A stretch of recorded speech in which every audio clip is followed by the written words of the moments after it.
Alors, passons au dernier exercice qui concerne tracer un parallélogramme EFGH, sachant que l'angle E est égal à 75 degrés, le côté EF est égal à 7 cm et le côté FG est égal à 3 cm. Et après, calculer la mesure de l'angle A.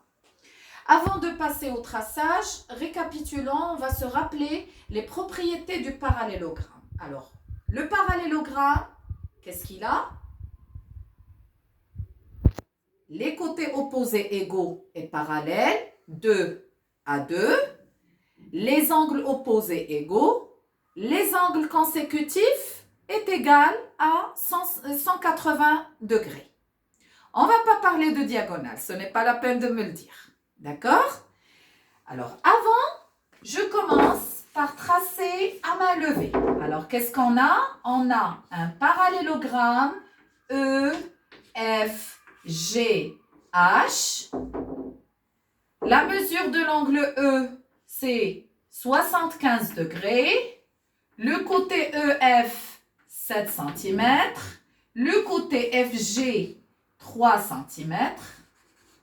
Et on nous demande la mesure de l'angle H. Un deuxième cadre qui va concerner le matériel. Alors, par quoi on commence, les enfants? C'est ça, on commence par tracer l'angle E. Alors, on aura besoin de la règle, puis juste après, le rapporteur.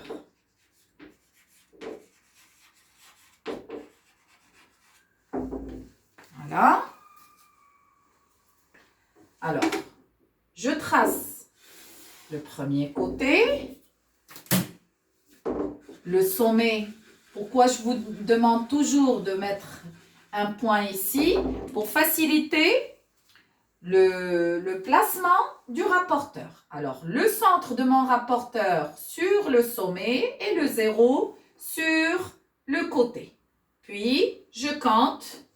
Alors, on a 75 degrés, 0, 10, 20, 30, 40, 50, 60, 70, 75.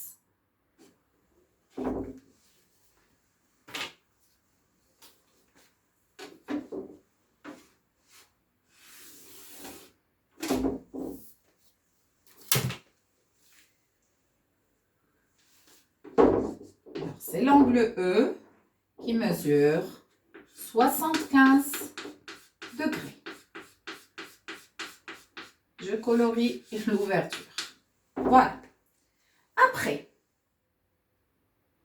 effectivement, après, on va marquer la mesure de l'angle EF. Alors ici, j'ai le choix. Soit j'utilise ma règle pour indiquer les 7 cm, les 7 cm, soit j'utilise mon compas avec une ouverture de 7 cm. Moi, je préfère utiliser le compas parce que j'en aurai besoin pour après. Alors voilà, je marque les 7 cm pour le côté EF.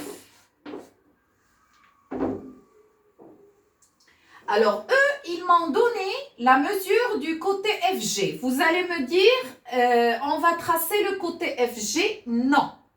Pourquoi? Parce que si je trace seulement en utilisant la règle, je n'aurai pas la mesure exacte des angles. Mais je dois absolument me rappeler que l'angle le côté FG a la même mesure que le côté EH. Ça veut dire, si je marque les 3 cm dans le côté EH ou dans le côté FG, ça va être la même chose. C'est pour ça que je vais prendre mon compas et je marque les 3 cm ici.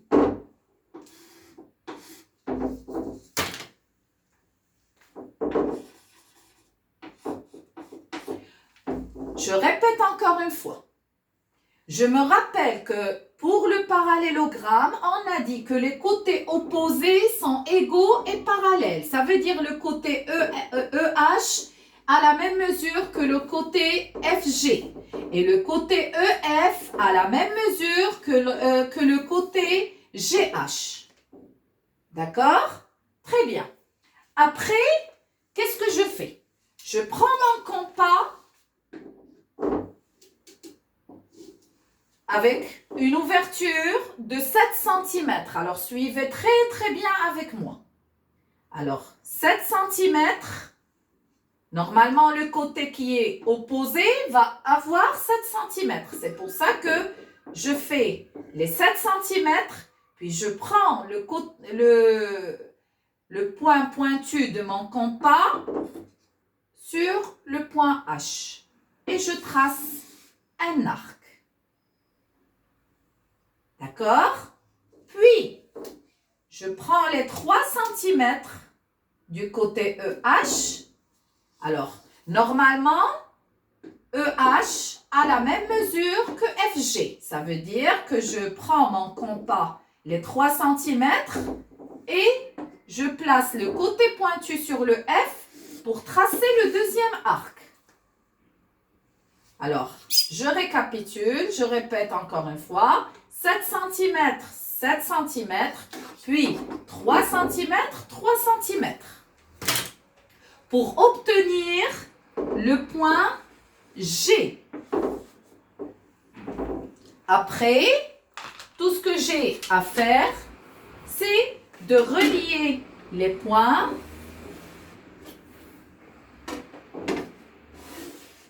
pour obtenir mon parallélogramme avec les côtés opposés égaux.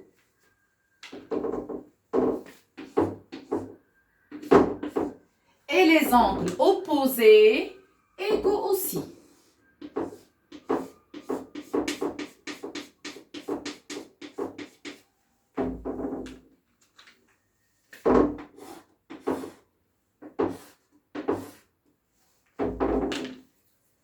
C'est clair, les enfants? Je récapitule.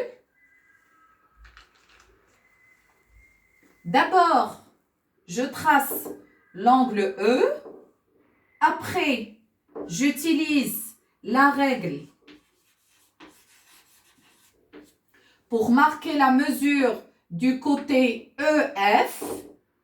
Après, j'utilise le compas pour reporter la mesure de l'angle du côté EH et pour tracer les deux arcs pour obtenir le point G. Et à la fin, la règle pour relier les points. C'est bon? Alors maintenant, passons à la démonstration. Alors, comme je vous ai dit il y a quelques minutes, on va utiliser la deuxième propriété pour obtenir la mesure de l'angle H.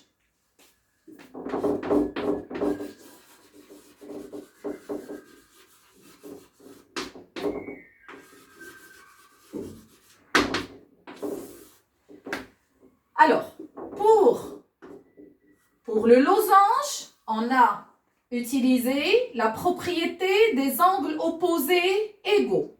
Pour ce parallélogramme, on va utiliser la propriété des angles consécutifs qui mesurent 180 degrés. Alors, commençons par la première étape. On sait que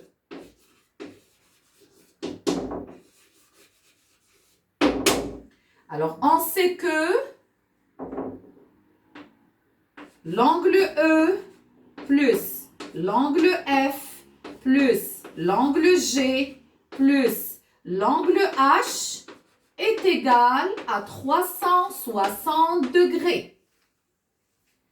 Puis on sait aussi que l'angle E plus l'angle F est égal à 180 degrés.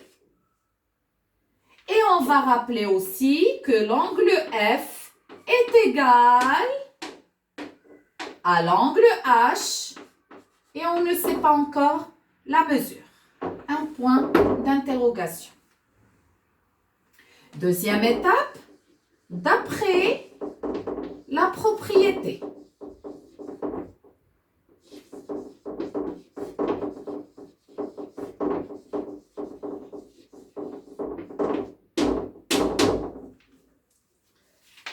Alors, dans un parallélogramme,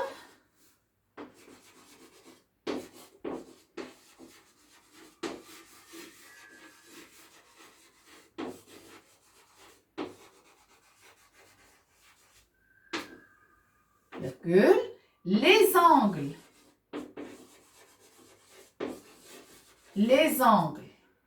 ou bien la somme des angles consécutifs, la somme des angles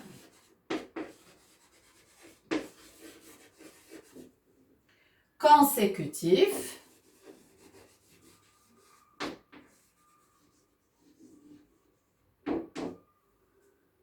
est égale à 180 degrés. Alors, on va commencer le calcul. L'angle H est égal. Avant de calculer l'angle H, je dois trouver la mesure de l'angle F. Alors, F est égal à H est égal à 180 degrés moins 75 degrés, ou bien moins l'angle E d'abord. Puis, l'angle F est égal à l'angle H est égal 180 degrés moins 75 degrés. Donc, dernière étape, conclusion, l'angle H est égal 105 degrés. Voilà.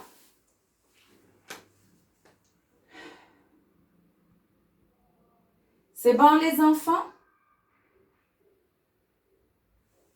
Alors, maintenant je vais vous demander vivement, je sais que pour cette leçon ou bien pour cette première partie de la leçon, il y a beaucoup de choses, beaucoup d'informations, beaucoup de choses à travailler. Mais croyez-moi, si je travaille étape par étape, j'arriverai à bien maîtriser ce qu'on vient de voir. D'abord, je dois apprendre absolument les propriétés de ce parallélogramme et ses cas particuliers. Deuxièmement, je m'entraîne à tracer en utilisant les diagonales et en se référant à ce qu'on a vu. La dernière étape, je m'entraîne à tracer en utilisant les angles et bien sûr en se référant sur les propriétés qui concernent les angles. C'est clair? Alors, s'il vous plaît, je vous demande d'abord vivement de bien réviser cette première partie et deuxièmement de s'entraîner. Vous pouvez vous-même faire d'autres exercices en changeant la mesure des angles, en changeant la mesure des diagonales et s'entraîner tout le temps le reste de cette semaine.